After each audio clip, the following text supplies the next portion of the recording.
Good day, namaste, and thank you for tuning in today, Guahan and Beyond. I'm Clare Calvo, and this is Conscious Living. Today, we are talking about something so exciting. We are talking about the business of wellness. And I couldn't have picked asked two better people to come in today than these two amazing ladies who have contributed and continue to contribute so much to Guam's wellness industry. Livia Marati and Gilayna Santos. Welcome, ladies. Thank you for having us. Thank you for being here. So, man, Liv, I'll start with you. You've been here for like, what? You haven't been here for more than like 2 months. And you really have done so much in just a short amount of time. And it's exciting to see how, when I moved back in 2004, 16 years ago, talking about like pranayama or talking about like probiotics or, whatever, anything wellness affiliated was still kind of like sideways look, right? Mm-hmm. Like, okay, yeah, what? Yeah. And just to see how much it's really exploded, not just locally, but globally. Yeah. I have some statistics before I introduce them. The Global Wellness Institute said that they do a lot of this nice, pure, I think it's mostly pure research, peer reviews. 3.7 trillion. It's a 3.7 trillion dollar industry. Wow. That's what it's exploded into. And when we talk about wellness, obviously, we're not just talking about yoga or about probiotics and like adaptogens and whatnot. We're talking about the whole realm of everything from the Ayurvedic, from integrative health, yoga, everything affiliated with Ayurveda. Yes. We're talking about the whole scheme of everything, functional medicine and whatnot. Yoga, believe it or not, 4.9 growth between now and 2022, and they did a study that with all the fitness studios, it's a 27% or something, just about how much, especially boutique fitness studios are blowing up. And guess what? The top group exercise. What's the top group exercise class? Yoga? Yeah. Yeah. So. Growing quicker than like CrossFit, TRX, anything else out there is yoga. Yeah, and of course you guys would understand, living and breathing that lifestyle. So we'll start with Gilayna and then we'll move to Liv. Just share with us like what inspired you, because you are a yoga instructor. Yes. And I don't like to just put, okay, this is all you are, but like you encompass a lot of different things within the wellness industry. Can you just share a little bit about your journey and all that it encompasses? Let's see. So in my early 20s, I was in acting school. And so in acting school, they make you take something called a movement class so that you can sort of learn how to embody different characters and techniques and stuff. And one of the first things my acting teacher, or my movement teacher, taught us was sun salutations. I didn't know that there was in San Francisco. Oh, I went to Academy of Art University. I went there. Did you really? I did a co-op there in USF. Okay, but it's okay, so I went there. That's where I went. So she taught us sun salutations. She didn't tell us that they were sun salutations. She was just like, inhale, bring your hands up, and exhale. And I remember just thinking like, what is happening right now? But then also kind of noting that I had not felt in my body like that ever. So that kind of took that and ran with it, So I would visit yoga periodically throughout the years. And then after college, I didn't go into acting. I went into banking. So I became a banker. Hold on. When I moved to LA, my first job was in banking. Okay, well, this is creepy. Okay. Yeah. We're seeing some parallels here.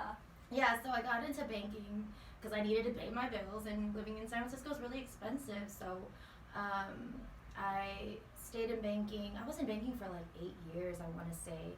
And towards the end of that stint, I just started to have so many health issues, and I was struggling with mental health issues as well. A lot of emotional, like depression and anxiety, and I wanted to figure that out, so I went back to practicing yoga, and I started practicing every day. I went to core power yoga, and just that feeling of like sweating things out and listening to music and having shavasana, or just that quiet time of surrender at the end of class, really helped me discover myself. And so towards, maybe a year or two into practicing yoga regularly, I decided to quit my job. I even pulled out my retirement. Oh my gosh. You do what you gotta do. And you're how old at the time? I'm 27 when I'm starting to make the decision, but I was like 28 when everything was pretty finalized. Good for you. That's courage. It was huge. I took my retirement out and I decided to move back to Guam and went to India first, got certified to teach, and now I'm here and I've been teaching. So you went to India, was that when you went with Kat? No, so I went with Kat a little bit after I moved back to Guam, to Indonesia for Vipassana. Right. Yes, which is a whole other that's pretty wild thing in itself. I thought I was gonna lose my mind. I did, literally. I really enjoyed it. I think I did. Did you go in the Philippines? No, this was years ago up in Mount Madonna in north of San Francisco. Oh yes. Yeah. That's on my bucket list. Yeah, I still have so much on my bucket. Yes. But wait, can you share? So when you went to India for your kind of like a pilgrimage, right? Yes. Yeah. So what? How long were you? Was it? So your teacher training was there? Yeah. Was it Ashtanga? What style was it? It was Hatha, and then with an accent on Vinyasa flow. Right. So I was there for about a month and a half, and it was a fully immersive program, like 6 days a week. But then, of course, on Sundays they had something planned for us to do all day. So it went by so fast, and I was exhausted by the end of it. But it was in this beautiful holy city called Rishikesh in northern India. If you've been there or heard about it, and it was. I mean, my friends would make fun of me. They were like, "You're totally eat, pray. You're doing your eat, pray, love thing," and I was like. Yes, I'm owning my eat, pray, love moment. But what made you decide there specifically, and then were you following a specific teacher or? So I decided that because the practice stemmed out of India, I really wanted to go to the source and be in the country where the philosophy really was born. And I feel that way about a lot, because we have a lot of really deeply rooted philosophies here as Chamorro people, and I would like, if there was a practice that we wanted to offer the world, I would really like for people to come here and learn it. So absolutely. So that was sort of my go-to, and everyone sort of thought I was a little crazy though when I told. Like my grandma was like, "Where are you going?" I'm like, "I'm going to India," and she was like, "What?" For a month. Yeah. That's exciting. Did you take any other aspects? Like, do you follow an Ayurvedic practice or? Right now, honestly, it's because my personal relationship with diet has always been a little wishy-washy. Right. So I try to. I went plant-based for about 6 months and I didn't last. So I do try to be conscious about how I eat, but to be honest, that's my biggest struggle right now, is that, because I grew up, that was like one of the main ways that my parents show love. Yeah, that's part of our culture. Part of our culture. So I'm very emotionally attached to my food. That's right, girl. That's right. But when I first moved back as a raw vegan, I got a lot of that must have been really hard. It was. Yeah. And it was kind of like, and then I felt bad, and then I was like, okay, this is extra toxic because now I'm feeling guilty on top of already, being. I didn't feel forced, but it was my own projections of feeling I had to please and okay, I'll eat that even though I don't feel like it really resonates. So it's available. And I think you come to a point, right, where it's like, really at the end of the day, what's more important? Making sure that I'm not having freaking gluten or making my nana happier, making my aunt or whoever. So, well, thanks for sharing that. And moving on to Ms. Liv. Hello. Hi. So share with us your wellness journey. Because on that note, Gilayna was speaking about doing what works for her, right? Like the whole thing with integrative health and functional medicine, it's individualizing things of what works for you. Not just when it comes to okay, there's no one size fits all for nutrition or for exercise or for whatever your spiritual calling is, right? So, and that's also, aside from yoga, well, share about all of the different, everything in your wellness journey. So it's interesting to hear some of the parallels in your stories and then also my story too. But I started, I think I found yoga, so I used to dance back in the day. I've been a dancer. Thank you.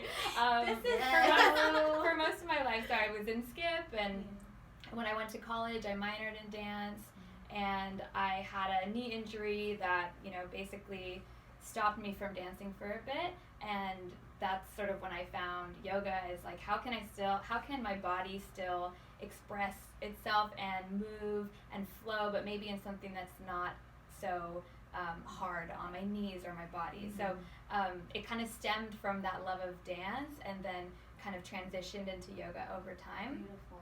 And I haven't really stopped since. So when I went to college, I started doing yoga, I started doing meditation, started really exploring different styles. So trying, you know, teachers in LA or trying teachers in San Francisco. You know, there was such a abundance of good yoga happening in California, which I think we all have experienced. You're based northern or southern California? I went to college in San Diego, but then I lived in San Francisco after, and then stop in LA on the way up. So I swear, kind of all of the serendipity. Yeah, seriously. yeah. So I think, like, thinking about yoga, it's always been a part of my life since I left Guam, and then I started to dive a little bit deeper into, you know, going to retreats and really experiencing. I know when we met the other week, we're talking about just the magic of retreats, and so I think that was something that I started to explore more as I got older, and then the nutrition piece. So like through Institute of Integrated Nutrition, I've been really diving into the food part and realizing it is, you know, this concept of, they call it in my program bio-individuality, which, everybody's different. All three of us are going to have totally different experiences with food and with diets, and just looking at the whole person and what might be impacting them outside of food, because it's probably something else. Totally. You know? 9 times out of 10. Something else. Yep. Yeah. I mean, that's the whole thing, even like the doshas, right? So whatever traditional, because then you think about it, these are, because I think now, because it's like really exploded in the past, 1 or 2 decades, some people might think, oh, it's trendy or it's just the hype, but these are things that have been around for thousands of years. You can't question like whether it's traditional Chinese medicine or Ayurveda or yoga, but even like with the doshas, right? Even like with Ayurveda, there's different types of not just physical body, but the energetic body. There's so many other things to consider. So you're an integrative health practitioner as well, right? Holistic health coach. Okay. And so I've been doing I just got certified to be a yoga teacher, have not started teaching yet, but then also in Bali, and then going through the holistic health coaching program, which has been so interesting, really opened my eyes up to like a whole other side of wellness that I hadn't really tapped into. I think it just has sparked even more curiosity of like, there's so much in the health and wellness world, and people think it's fitness or a gym or, you know, that there's just so much. That's why I'm not even surprised by that, you know, 3 billion number. I'm like, it's out there in different shapes. And thank goodness it is. Because, I mean, and of course, you know, when something becomes an industry, you have to be careful because there's a lot of information, but also a lot of misinformation. But that's up to each individual to, you know, do the due diligence. To do the work and research what resonates and what doesn't. So in Bali, did you follow a specific teacher there, or did you just decide, not a specific teacher, but I knew I had gone to Bali like 2 times before that, and I knew I wanted to do my teacher training in Bali. There's just something about even when it's quiet, you hear like Bali is alive, like with just nature. Like there's something so special about Ubud and just all of the healing and, you know, yoga that's there. So I knew I wanted to go there. I knew I wanted to do a Hatha teacher training. And everything kind of lined up with the teachers who are, one of them's from California, and everything just lined up to happen. I really also wanted to do it as a pit stop on the way home too, and to really kind of like immerse myself in it. So like a nice return back. It was such a good way to come, but just like to mentally get into the mental and physical place to be like, okay, now it's time to do the work. Well, it's interesting. Well, before I get to the whole Bali and Indian, the retreat thing, another interesting thing is when you're speaking about how when you injured your knee in dance, you turned to yoga. It's interesting, and then whether it's, you know, an illness or whatnot, I think, and I'm sure it's not just us, but a lot of people end up in this field, this industry, because of, you know, going through their own stuff, whether it's mental, emotional, physical, or all of the above. And that was the thing with me in LA. I got so lost in the acting and dance industry that I felt I was losing myself, and I fell into pretty dark place mentally, emotionally, and I ended up physically hurting myself because it's like, right, we're holistic beings. Yeah. Exactly. Yeah. So of course I ended up saying it was my ankle or my knee or something. I was on crutches, and I just remember feeling like at my all-time low, already having the image, the body issues, going through bulimia, going through, abusive relationship, just really in a hole, and thinking I didn't really love yoga yet. It was just kind of like, oh my God, I guess I'm gonna do this because I need to. It's therapeutic. Yeah. I can't dance, and for me, it was kind of like by default, almost like I can't perform, I can't audition, so let me do this until I'm well enough.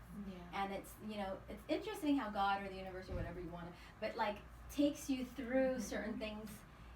And it's not always like the way you expect it to be. A lot of times it's from trauma. What you expect it to be. It's not like, oh, I totally want to go this route. Yeah, definitely. Yeah. But we were talking about, so you had your training in India, you had your training in Bali, and so now I want to talk about being back home. Yeah. And I feel, we're blessed to have left the island and had these experiences out, different areas. I mean, I love home, but it's always nice to you learn so much when you travel and you learn other cultures and different things from everywhere. Absolutely. And now that we're back here, the exciting thing is moving forward and creating here what we have, just picking little magic as we've gone along different places. And like you said, in Bali, such a magical place. You know you want to do your retreat there. I mean, your training, and you want to be in India.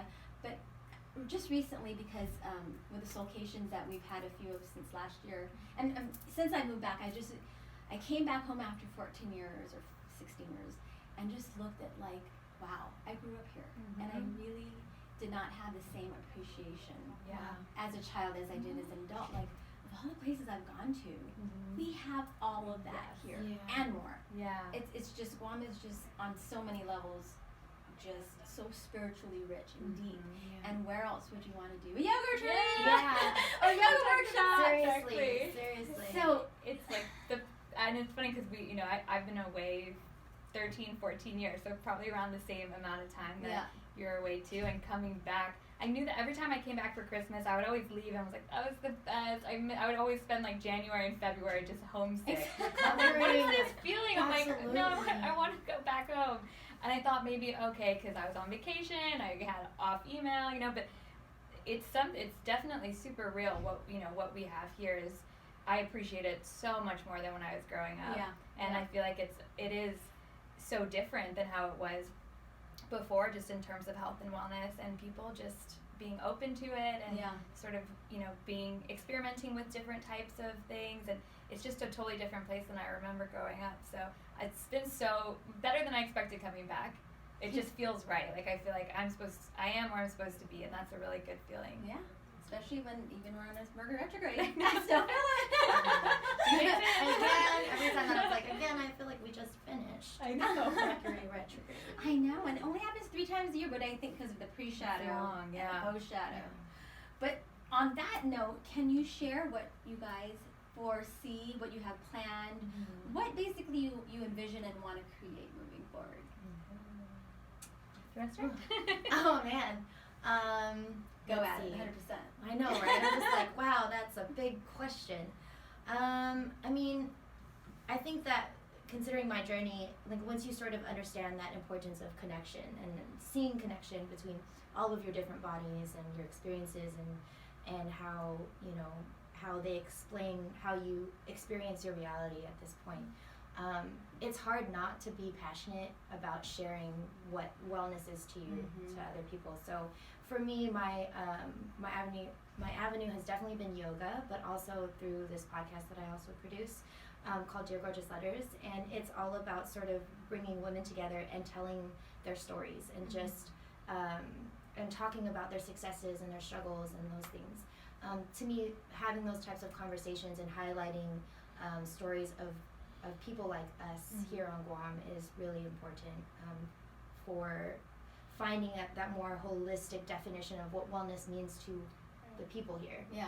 So that's sort of my vision, is to continue these conversations and continue to highlight the stories, as well as encourage other people to explore themselves through movement, explore themselves through other outlets, like content creating or writing and things like that. So just getting that energy moving. Yeah, and then encouraging community, and that's one of the things that I love about what Livs is doing with Wellness Collective. I won't elaborate too much so that you can talk about it, but like any opportunity that we can get to actually get together and talk like we're doing now, and share our stories without judgment, without real opinion, just so that we are aware of each other and aware that we're more similar than we might feel we are to each other as well. Right. Like a nice safe space. Yeah. Beautiful. How about you, Liv? So yeah, I feel like I'm just getting started. It's like the airplane, like about to take off. So yeah, Wellness Collective just started this month. So first couple weeks actually.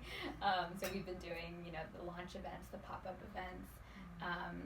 Going to be having upcoming retreats, and as I mentioned, the health coaching piece will kick off soon. But it's crazy because I just feel so energized by the work that I'm doing right now, and I think that it's such an important, I think what we're all doing is important work to be doing with the community. I think when I think about this year and sort of what's to come with Wellness, I'm just really excited to, there's so many people doing health and wellness in some capacity, whether it's teaching, whether it's healing, whether it's massage therapy, whether, similar to what you had at in Rotidian with like all different types of people joining in. Modalities, exactly. yeah. I feel like there's definitely an opportunity to, sort of lift those people up and bring everyone together and really show Guam like there's so much opportunity here to explore. Yeah. So I'm really excited for this year. I'm excited for more collaborations. Dear Gorgeous and Wellness Collective collaborations, and yeah, we have an event on the 29th and an event on the 7th, so just gearing up for that. So what is on the 29th? The 29th is the final event in the New Year's reset. So we had two. We had Gilayna's, we just had Kat's on Saturday, and then the last one's with Aubrey Maxwell, and it's going to be a hike or sort of beach walk along Tangeesan, and then we're going to end with a yoga flow near Mushroom Rock. That one has a couple more spots available, so it's on the 29th, and then you're coming. And then the event on the 7th is going to be with a visiting teacher from New York. And that one's open as well? That one's open as well, yeah. But it's been really fun just to scout out venues, to scout out, different teachers, and just to explore being home and see what the offerings are. But yeah, I'm really excited for these last two events to wrap up, and then I'll be announcing some more. Nice. Yeah. And then did you know, so far you had Gilayna start with the first event, right? Yeah. And then Kat, did you guys know each other prior? So we had met, we talked about it, listen to the Dear Gorgeous podcast. podcast. She was just we released an episode on Sunday, but we talked about how funny this is. Yeah, we when you didn't first know. started, you were like, you've done so much since you got here, but a lot of people don't realize that Liv's been working on this idea for a couple of years at least. Yeah. But she reached out to me on Instagram a year ago, I want to say, because I was doing a yoga challenge with Magahaga Rising for Chamorro History Month last year. So we were finding like parallels, yes. right? And Francesca and you, right? Yes. Yes. And so Liv found me on there and just messaged me and said, hey, like I have these ideas. I'm moving back to Guam soon, and she was in Amsterdam, and we've been connected ever since. Yeah. Yeah, and then so with us, we were just connected just by, you moved home. I saw that she went to India. We connected that way. Kat, I had taken her class when I was back home, and I was like, wow. I go Synergy a lot. I was actually at her class this morning. And yeah, I just loved her style and loved just the energy that she brought. And every teacher's so different, you know? So it's been fun being back home, and I think I've been trying to go to all the classes that there are here just to experiment with the different teachers and see what styles resonate. And that's the beautiful thing about it. Just like we're talking about whether it's nutrition and what works and what resonates and what doesn't. The same thing with like yoga. It's like there's so many different styles. Yeah. Because I've spoken to people who are like, oh, but I'm not flexible, or I'm not this or not that, and it's like, number one, it's a practice. Yeah. It's not a performance, and I understand some people are not comfortable if it's their first time or whatnot, and that's the beauty. It's like you could take a class, you could do things online. It's so approachable from anywhere. Yeah. But on that note of this is the business of wellness, I want to talk a little bit about that aspect, because I don't know if it was just me, because it was like 16 years ago, but opening up a fitness wellness little studio. Just started off like literally in a storage room on the second floor, and I don't know if it was just like the insecurity with myself and feeling like, man, to charge people, like, not really realizing my own value. Yeah. Or it was probably combined with, well, this is health and wellness, and maybe I shouldn't charge. Maybe everything should just be donation. And I came from that mindset because my instructor, the one who I trained under, Brian Kest, all of his classes from the very beginning in the 80s were donation based, right? Yeah. So when I moved back, and after training with him, me and my partner at the time, Roland, were like, should we do it the way Brian does? And of course, Roland's like, Claire, he's Brian Kest. He can do that. Nobody knows, we're not just gonna like open our doors and we're gonna have like a following of people. So it was like trying to balance out, the left brain kind of like, oh, but you gotta, this is a business, it's a for-profit, not a non-profit, and then of course the right brain of like, but this is, coming from the overflow and having that mentality of like, this should be available to everyone and anyone. So how do you guys, because both of you are you're businesswomen as well, so how do you deal with that? Do it. I mean, you gotta just accept that you're not gonna be, like for me, I came from banking to doing this, and I had to go into it knowing that I wasn't gonna be making, as much as I was making before. I mean, that's just for me, I had to reevaluate my value of money and abundance too. But then also, you bring up a good point about, learning how to value yourself. Because and I still deal with imposter syndrome too, just, like making sure that I'm able to give something of value to whoever's coming into my class is very important to me. But you also, as a teacher, have to understand that just as an individual, like we all have something special to offer. Whether or not everyone's going to resonate with it, who knows? Right. But always being true to that. But then it is sort of it's an exchange of energy, and being able to honor that, I think, is important. But that being said, also yoga is pretty accessible here on island. When I first visited, before becoming a yoga teacher, I had no problem finding classes that I could go to.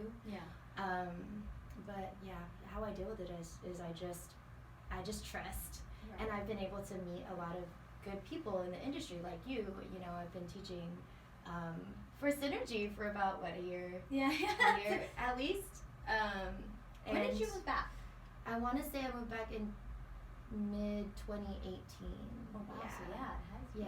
And I feel like once you start to gain momentum, especially as an independent contractor, which is what I am, the demand is actually pretty high right now. So it's just like I find myself having to turn down classes. According to this, it's going to continue to rise. So there's that, but then being creative with it as well as But it's true about the whole valuing ourselves and knowing that there is a demand for this, and although it is something that's coming from a heart space, everything is an exchange of energy, including currency, including the money. So and how about with you?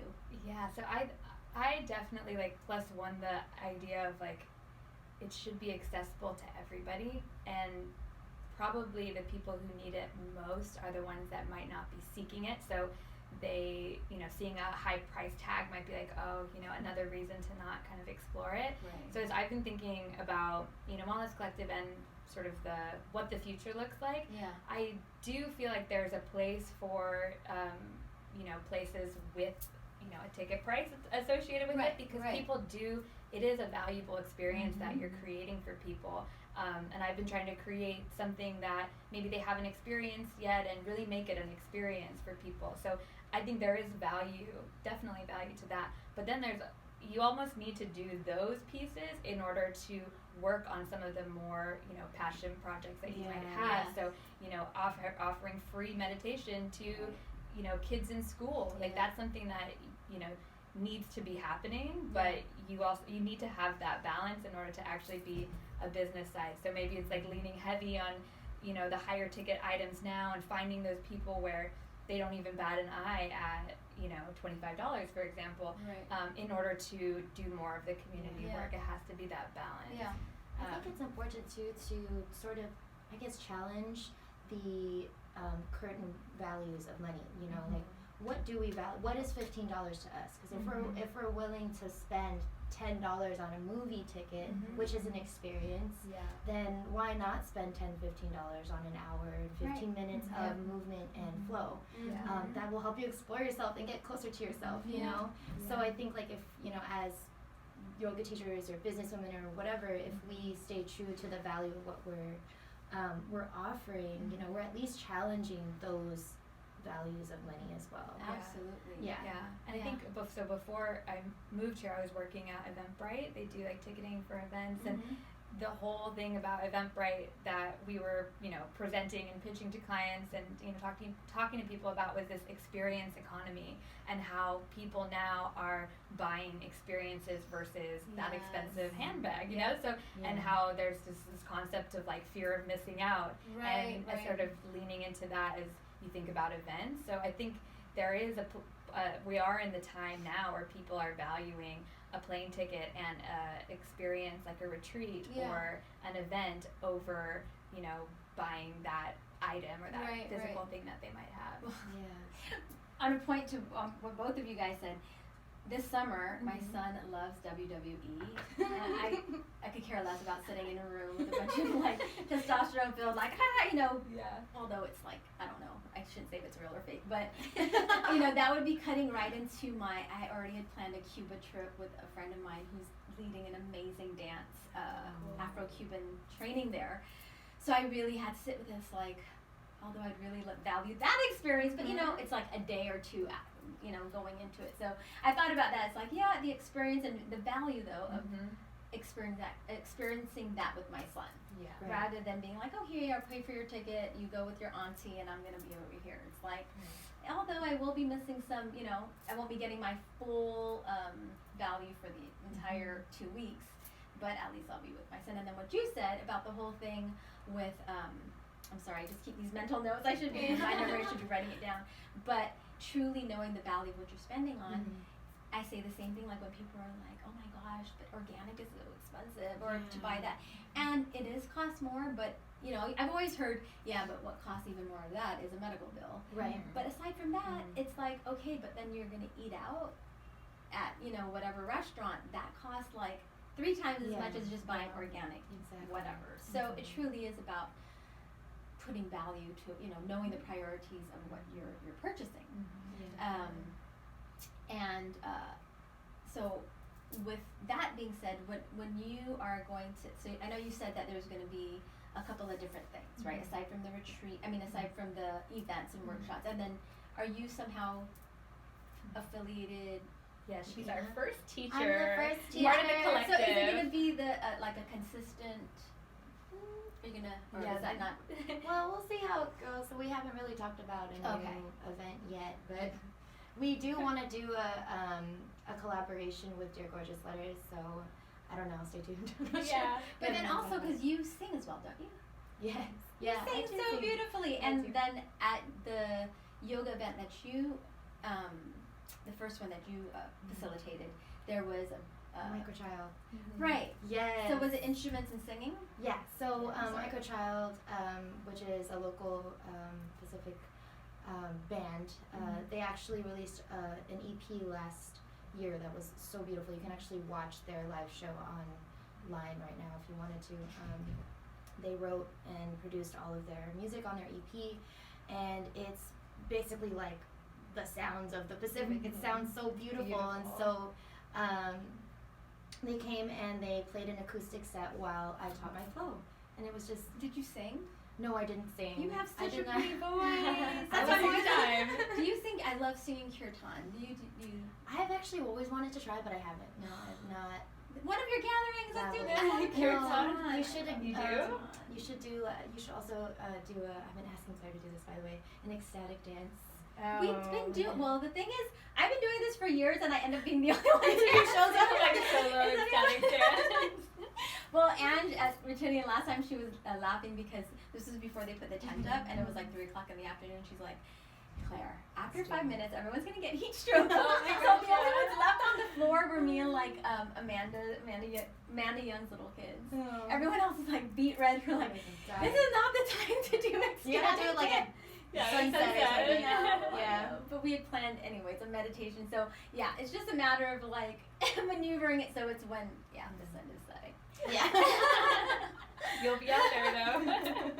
But also, Liv, you made a good point about having the balance, getting back to the whole business of things, and how you were saying it would be good to, like how you have certain events that are for, like are donation based, or some that are, like you said, meditation for kids, and then others where you do provide for those who are willing to spend a little more. What I've always found is, and it's interesting because I, of course, got the idea from my cousin who has taught this to her son, and I thought it was just beautiful. Shout out to you, Anna. So her little boy, he has, he has his allowance, right? He has chores around the house, and he has his allowance, and he divides it in three. Some of it is tucked away for saving, some is for spending, and the other third is for gifting. And I just thought that was like the most precious, and I'm like, oh my God, I want to consciously keep that, because over the years, like with Synergy, without consciously, I just when she told me about that, I'm like, oh my gosh, I want to definitely keep a mental note to like do that. But so like when there are events that are going to be and charge people like a sweet amount, there's also something to balance it out. Where okay, but there's donation based classes, or there's outreach. There's going to schools, or going to. I used to actually teach yoga or practice yoga with the Oka nuns over at Mercy Island. What? They're so, can you believe that? And that showed me how evolved and how, not evolved, I shouldn't say that, but how far we've come. For like one of the Sisters of Mercy literally like was like, Claire, can you teach us? Can you come once a week? So sometimes it would be like they would want to just hear cha-cha music and we'd just dance, right? Yeah. But other times, because it was supposed to be yoga, so we'd just do seated yoga and we'd just do breath work and like, even with this, I'm like, So yeah, I mean, really, for them to really be open to it, be open to that. I'm like, and I reached out to. We used to actually do something together with one of the nonprofit programs on Guam that help those substance, those on trying to deal with their substance addictions.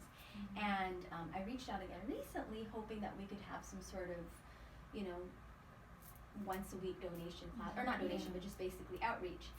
And I was shocked to find out that they felt that yoga, they would do something like Zumba or something else, but they thought that yoga was religious in some way, or like spirit. I mean, of course, I find it's, especially, I don't. It is spiritual. I teach a spiritual practice. Yes. We are going to chant. We are going to meditate. So that's just ironic, though. I know. Of anything, I would think that's where you'd really want this. That's just very. Do you guys incorporate the chanting or the meditation or the other aspects when you teach? I try to. Yeah, I definitely do. Do you tailor it though, like depending on? Yeah, because there's certain spaces that are looking for more commercial. Right. Experiences, right? Yeah. But I do definitely have my classes every week that I can sort of just let it all out. Yeah. Like everything out of the toolbox, right? Yeah, but I specifically remember my teacher back in India sort of saying like, don't worry too much, because I think once you come out of yoga teacher training, especially, you're on this spiritual high and you just want to share with everyone. Yes. But one of the things that she said was like, you don't worry too much about people understanding that aspect, because when they come, the practice will speak for itself. Yeah. And then everyone's on their own path too, so that's kind of been something that I've had to adjust to. Yeah.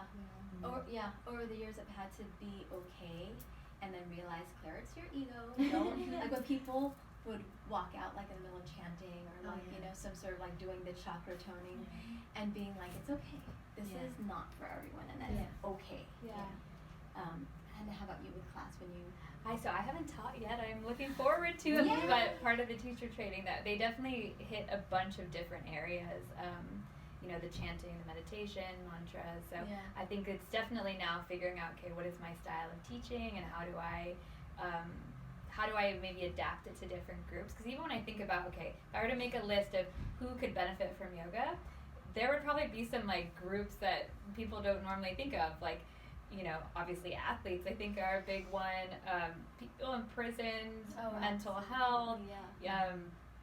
there's firefighters, for example. There's so many different groups that could benefit from yoga. They just need to find what that connection is for them. So I think as teachers too, it's still bringing our style and influence into it, but everyone's going to find some different connection to it. Well, Tom Boz was on Guam recently. Have you heard of the veterans? veterans? Oh yes. He taught at Jeff. He taught at EPAL. And I really wish that, because I don't know if it was really put out there. Yeah. Like I know he was brought out here through Saipan, and then since he was out here, I guess Guam Humanities was like, hey, can you come here as well? So, but I just felt like a lot of the events I went to, I don't think a lot of people were aware of, and that would have totally been so good. Yeah, there's definitely a place for it there as well in that community. Yeah. A lot of what we're doing here too is breaking new ground for people, because I think that the wellness industry tends to, people tend to have this opinion of only a certain demographic has access to it or can have wellness. And I mean, unfortunately, that's just the state of how our society is sort of structured right now. Yeah. But how do we take this practice and translate it so that other people can understand that it's good for them too? And he's someone who's broken that stereotype. And they found in the same with the Global Wellness Institute that they call them drogies. Oh my God. Drogies? I didn't realize they had to have a specific name. But apparently these are men who frequent yoga. 30% of men. Yeah. Or 30% in an average class were men, and they practice usually 4 to 5 times a week. 30%. Can I just say too that in the East, original yogis were all men. Exactly. Women didn't practice yoga the way men did. So and they were young men. With Ashtanga, they were like usually teenagers. When they're young, and Krishnamacharya had one female student earlier in the last century. Right. Yeah, So it's just funny how there's that big difference between only women practice wellness in the West, but some marketing got in there true. somewhere along the way. Lululemon came in. Right. Everyone's like, they have to do the splits and wear their leggings. And something happened with marketing. Where it's not it's that's that type of true. commercialization that happened, I feel like, But things are shifting. Oh, yeah. Definitely. I feel it on so many levels. Yes. I'm not going to say it's toxic masculine, but but the shift not of men, but of the energies. You really see a breaking through of the divine feminine. On so many layers and levels. Before we close, anything else you want to share about your exciting businesses, events, anything? No. I mean, you can find Dear Gorgeous Letters on Spotify. Dear Gorgeous Letters. Dear Gorgeous Letters. We're on Instagram and Facebook. And you can listen to our podcast on Spotify, Apple Podcasts, and Anchor. That's it. All right. Tune in. Liv was a most recent guest. We've had a bunch of different women here from Guam and from the region. So you said it's on your second season, so it's second been season. over 25 already. Liv was 27. Oh. Yeah. Auspicious number 9. Yeah. And we, in between we call them gorgeous guests. So they're connected, so they have to write, the previous guest has to write a letter to the next guest without knowing who she is.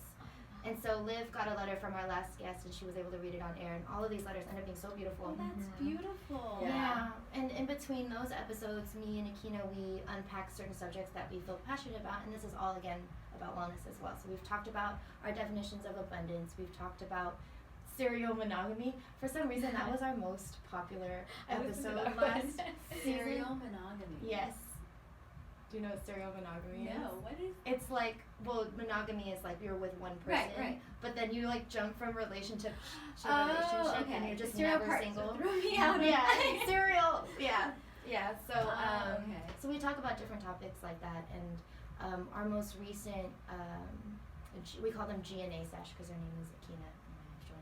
We had a local reporter on, and she talked about her knowledge on media literacy, which is, kind of important, how we sort of digest the media that we take in every day. How do we, especially with the news, right? How do we properly, make sure that what we're reading is fact checked and real before we pass it on. Nice. And it's nice that with podcasts you're a little more liberated to speak more openly about well, some things there was one episode, honestly, because it's nice to get a good, I don't know. I like just talking about things that we don't usually talk about that are important. And I was speaking to a psychologist about the psychology behind pedophilia. And it's such a traumatic thing, and of course, especially for those, just the statistics are crazy. 1 in 4 are girls, 1 in 6 boys, and but certain things like that are flagged. Yeah. So even on a pad, kind of triggering. Yes, exactly. But it's just for something that's so prevalent. I'm like, man, how is there a way to have these conversations and have more healing in that, because it's so prevalent. But that's a lot. Those are huge. Yeah, That would that's a require big huge topic, cultural shifts to even have that those types of conversations. Publicly, Yeah. But hey, we're moving in that direction. We are. And how about you, Liv? Anything you want to share? Parting words? Yeah, I would say check out Ina Wellness Collective. I think Instagram's probably the best way. It's just at Ina Wellness Collective Guam. And explain what Ina means. So Ina is the Chamorro word that means to illuminate or to shine a light on. And Wellness Collective really just being, hoping to bring all the different people doing health and wellness in the community together and making it accessible and more of a community environment. So like a nice co-op. Exactly.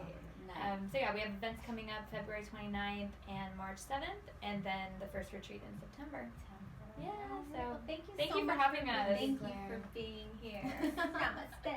Namaste. And I'll see you next time. You can find us, this show and all others, on Spotify, Pandora, iTunes, SoundCloud, and YouTube. Peace out. Bye.